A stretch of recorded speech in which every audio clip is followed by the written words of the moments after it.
Alright, so let me see. The Christmas invasion of 1979.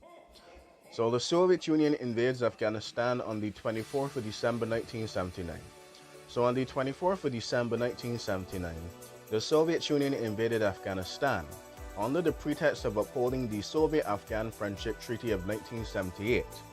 As midnight approached, the Soviets organized a massive military airlift into Kabul, involving an estimated 280 transport aircraft and three divisions of almost 8,500 men and probably some women each. Within a few days, the Soviets had secured Kabul, deploying a special assault unit against the Tajberg Palace, which the PDPA, or the General Secretaries of the Communist Party of Afghanistan, would be staying, and of course the special units are the Muslim Battalion and the Spetsnaz. Elements of the Afghan army loyal to the Habibullah Khamin regime put up a fierce but brief resistance as, "It's the Muslim Battalion in the Spetsnaz." Well, come on, man. So now on the 27th of December 1979, Barak Komal, exiled leader of the Parcham faction of the Marxist People's Democratic Party of Afghanistan, or the PDPA, was installed as Afghanistan's new head of government, and the Soviet ground forces entered Afghanistan formally from the north of the USSR, which is now Tajikistan, Kyrgyzstan, Turkmenistan, Kazakhstan, Central Asian Stan countries. The Soviets, however, were met with fierce resistance when they ventured out of their strongholds into the countryside like Kabul and Kandahar and other Afghan cities that I could name but forgot. And resistance fighters, which called themselves the Mujahideen, or the soldiers or warriors of God, saw the Christian but mostly atheist Soviets controlling Afghanistan as not only a defilement of Afghanistan and Islam, but as well as their traditional culture, and they were infidels. The Mujahideen employed guerrilla tactics against the Soviets.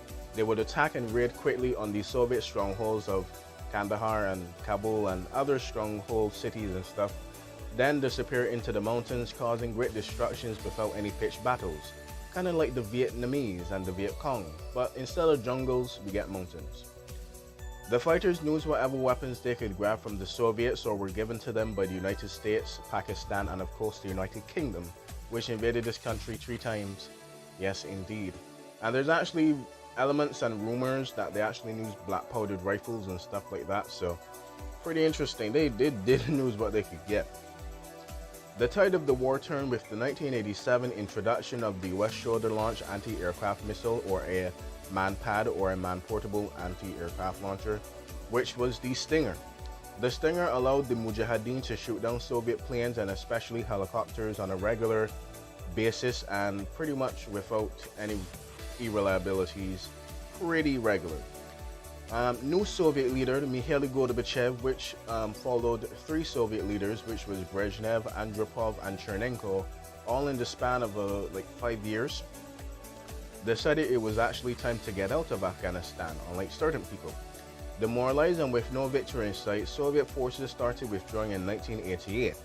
The last Soviet soldier crossed back into the border of the USSR on the 15th of February 1989, and so ended a 10-year excursion and military expedition that left many dead, millions wounded, and started the war on terror we know all too well. It was actually the first Soviet military expedition beyond the Eastern Bloc since World War II, and Czechoslovakia and Hungarian Revolution don't count. And it marked the end of the period of improved relations, which was known as détente with the US. Subsequently, SALT II was actually shelved, and the US began to rearm in the final 2 or 3 years of the Cold War. And with that being said, I hope you enjoyed, I hope you learned something, and until next time, did you know this is a long video for TikTok?